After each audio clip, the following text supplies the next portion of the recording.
बिस्मिल्लाहिर्रहमानिर्रहीम। अस्सलाम वालेकुम बच्चों, आज की वीडियो में हम सर्कुलेशन से रिलेटेड एक क्वेश्चन सोल्व करेंगे। सर्कुलेशन क्या होता है, इसका फार्मूला क्या होता है, उसकी डेरिवेशन क्या होती है, ये हम प्रीवियस लेक्चर में डिस्कस कर चुके हैं। तो आज हम उससे रिलेटेड एक क्वेश्चन करेंगे कि उससे रिलेटेड हमारे पास क्वेश्चन कैसे आ सकता है और उसको हमने सोल्व कैसे करना है। सर्कुलेशन बच्चों जो होती है, इसमें हमारे पास जो जिस शेप को हमने डिस्कस करना होता है वो क्लोज्ड सरफेस टाइप होती है, ठीक है। और उसमें हमने एक सर्कुलेशन मीन एक सर्कल में हमने चलना होता है ऐसे, ठीक है। डाटा गिवन है, इसको सॉल्व करते हैं तो आपको साथ साथ बताता जाऊंगा कि ये क्या हो रहा है और क्यों हो रहा है, ठीक है बच्चों। हमें बच्चों u की वैल्यू गिवन है, v की वैल्यू गिवन है, ठीक है। उसने क्या है, कैलकुलेट करें सर्कुलेशन को अराउंड द स्क्वायर, और उसने हमें ये वैल्यूज़ दे दी हैं एक्स की और वाई की। हमने इस पर एक स्क्वायर बनाया, ठीक है। एक्स की वैल्यू जो हमें गिवन थी +-1 थी, एक्स -1 पे बना लिया, एक्स +1 पे बना लिया, वाई प्लस पे भी और वाई माइनस पे भी हमने बना लिया, ठीक है। इनको हमने नाम दे दिया ए बी सी डी। एक हमने ये यहाँ से मैं आपको एक सर्कुलेशन बना लिया यहाँ से हमने कि ए से बी से सी से डी और डी से ए। ये हमारे पास एक ऐसी सर्कुलेशन सी बन गई है बच्चों, ठीक है। अब हमने इसका फाइंड करना है। तो सर्कुलेशन का फार्मूला सबसे पहले हमारे पास क्या होता है, सर्कुलेशन का फार्मूला हमारे पास बच्चों ये होता है, ठीक है। Gamma is equal to V dot D R, और ये जो नीचे लिखा हुआ है ए बी सी डी ए, ये हमारे पास सर्कुलेशन है बेसिकली इस गिवन डाटा के अकॉर्डिंग, ठीक है बच्चों। अब वी डॉट डी आर किसकी इक्वल होता है, वी डॉट डी आर हम पीछे मोस्टली इसको डिस्कस कर चुके हैं कि वी हमारे पास होता है बच्चों U I plus V J plus W K, इसकी इक्वल होता है। और डी आर हमारे पास होता है d x i plus d y j plus d z k. और जब हम वी और डी आर का डॉट प्रोडक्ट लेते हैं तो हमारे पास u d x plus v d y plus डब्ल्यू डी जी बनता है। लेकिन डब्ल्यू डी जी हम यहाँ पे ऐड नहीं करेंगे क्योंकि हमारे पास सिर्फ यू और वी की वैल्यू गिवन है, डब्ल्यू की वैल्यू गिवन नहीं है। तो हम सिर्फ 2 डायमेंशनल में इसको डिस्कस करते हैं, ठीक है बच्चों। अब बच्चों नेक्स्ट हम चलते हैं गैमा में हमने वैल्यूज़ फार्मूला लिखा ये वाला, इसमें हमने वैल्यूज़ पुट की, यहाँ पे यू की वैल्यू यहाँ पे वी की वैल्यू पुट कर दी, हमारे पास ये बन गया। अब हमने क्या करना है, अब हमने इस सर्कुलेशन को सोल्व करना है, ठीक है। इसको सोल्व करने के लिए हम बच्चों इसका डायरेक्ट इसको सोल्यूशन इसका नहीं निकाल पाएंगे। तो हम इसको छोटे पाथ में डिवाइड करेंगे, मीन हम ए से बी चलेंगे, पहले इसकी वैल्यू फाइंड करेंगे, फिर बी से सी चलेंगे, इसकी वैल्यू, फिर सी से डी इसकी वैल्यू फाइंड करेंगे, और फिर एंड पे डी से ए इसकी वैल्यू फाइंड करके इस सब को आपस में ऐड अप कर देंगे, ठीक है। तो अब हम सबसे पहले जो चलना है वो ए से बी है, लेकिन उससे पहले मैं आपको बता दूं कि गैमा को अब चूँकि हमने इसको पास में डिवाइड किया तो हमारे पास गैमा का फार्मूला कुछ इस तरह बन जाएगा, गैमा इज इक्वल टू ए से बी, बी से सी, सी से डी, डी से ए, ठीक है।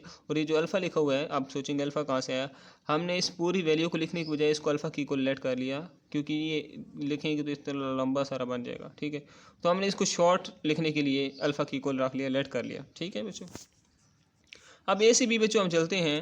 तो ए से बी देखिए हमारे पास हमने इस पूरी सर्कुलेशन में जो चीज़ देखनी है, माइंड में रखनी है, वो ये है कि चूँकि हमने देखें जो हमारे पास सर्कुलेशन है गैमा इज इक्वल टू जो सर्कुलेशन का फार्मूला है उसमें हमारे पास इंटेग्रल आ रहा है, इंटेग्रल। और इंटेग्रल बच्चों हम सॉल्व करते हैं, यहाँ पे हमारे पास जो इंटेग्रल होता है वो डेफिनेट होता है। डेफिनेट मीन उसकी लिमिट्स हमारे पास गिवन होती हैं। तो बच्चों हमने जब मूव करना है ए से बी, तो हमने ये देखना है कि जो लिमिट्स हैं वो किसकी चेंज हो रही हैं, एक्स की या वाई की। जिस वेरिएबल की लिमिट्स चेंज हो रही होंगी, मीन अगर एक की -1 है तो फिर 1 पे जा रही है, ठीक है। और दो वेरिएबल हैं बच्चों, दोनों में से एक की लिमिट एक टाइम पर वेरी कर सकती है, दूसरा कांस्टेंट रहेगा। तो हमने देखना है कि जिसकी लिमिट वेरी कर रही है ना, हम उसके हिसाब से उसकी रिस्पेक्ट से हम इंटेग्रल लेंगे, और जो बच्चों कांस्टेंट होगा ना उसको हम कांस्टेंट के हिसाब से डील करेंगे। तो अब ए से बी जब हम मूव करते हैं बच्चों, यहाँ पे देखिए एक्स यहाँ पे है -1 और यहाँ पे एक्स है 1। मीन जब यहाँ ए से बी जाते हैं हम, तो एक्स जो है वो वेरी कर रहा है, चेंज हो रहा है, लेकिन वाई हमेशा क्या रह रहा है, यहाँ पे -1, वाई कांस्टेंट रह रहा है। तो हम कहते हैं कि जो हमारा इंटेग्रल होगा वो विद रिस्पेक्ट टू एक्स होगा, और वाई चूँकि कांस्टेंट है तो इसका डेरिवेटिव क्या हो जाएगा, 0 हो जाएगा, ठीक है बच्चों। अब हम एक्स के रिस्पेक्ट से उसकी लिमिट अप्लाई कर देते हैं, यहाँ पे लिमिट अप्लाई करके हम उसको सोल्व करते हैं तो हमारे पास ये आंसर आ जाता है -2। ये सिंपल इंटीग्रेशन है, यू मे डू दिस, ठीक है बच्चों।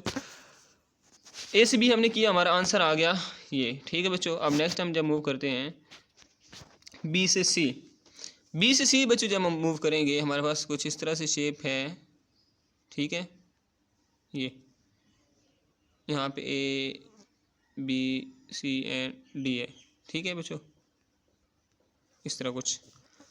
अब यहाँ पे y था -1, यहाँ पे y है 1।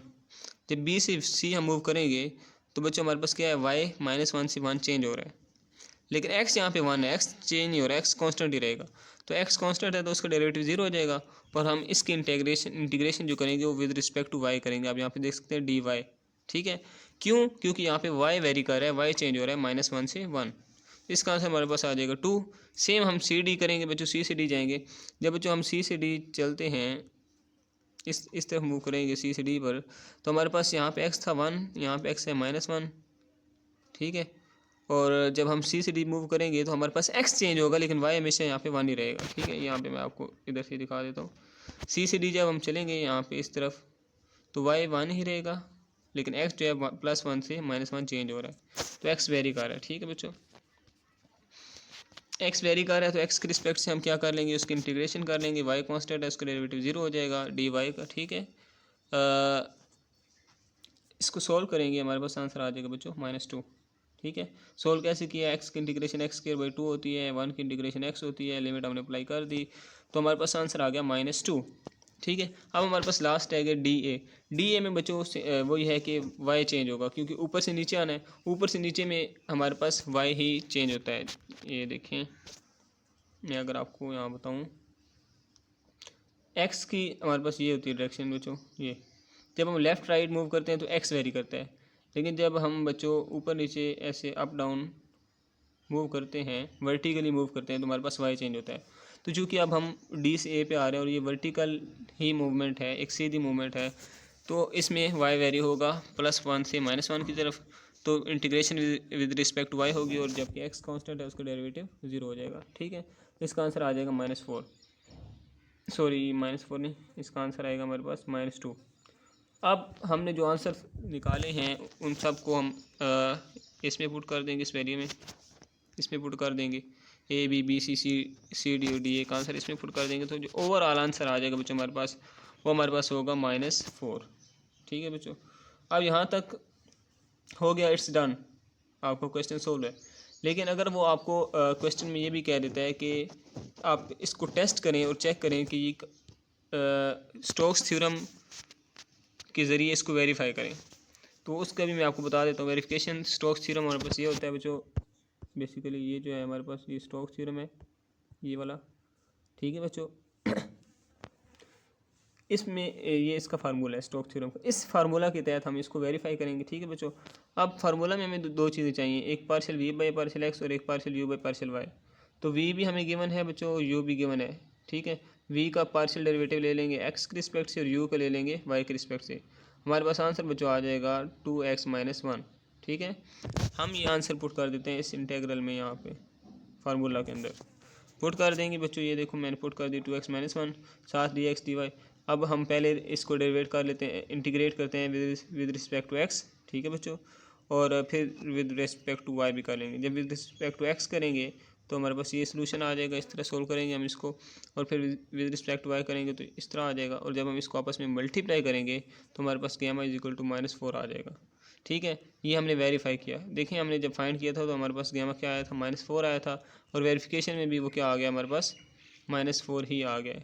तो यहाँ से क्या साबित हुआ, यहाँ से साबित हुआ कि हमारे पास जो गामा =v.dr है वो स्टोक्स थ्योरम की इक्वल है, ठीक है। स्टोक्स थ्योरम अप्लाई करने के बाद जो आंसर आया वो दोनों में इक्वल आ गया, ठीक है। तो ये एक क्वेश्चन था, बहुत इंपॉर्टेंट था। होप सो कि आपको समझ आ गई होगी, मैंने अपनी तरफ से ट्राई किया। लेकिन अगर आपको कोई क्यूरी होती है, कोई पॉइंट समझ नहीं आया, you may ask in comments, आप कमेंट्स में पूछ सकते हैं। I will try my best to reply you. Okay बच्चों, आज तक के लिए इतना ही काफ़ी है, मिलते हैं नेक्स्ट वीडियो में। अल्लाह हाफिज़।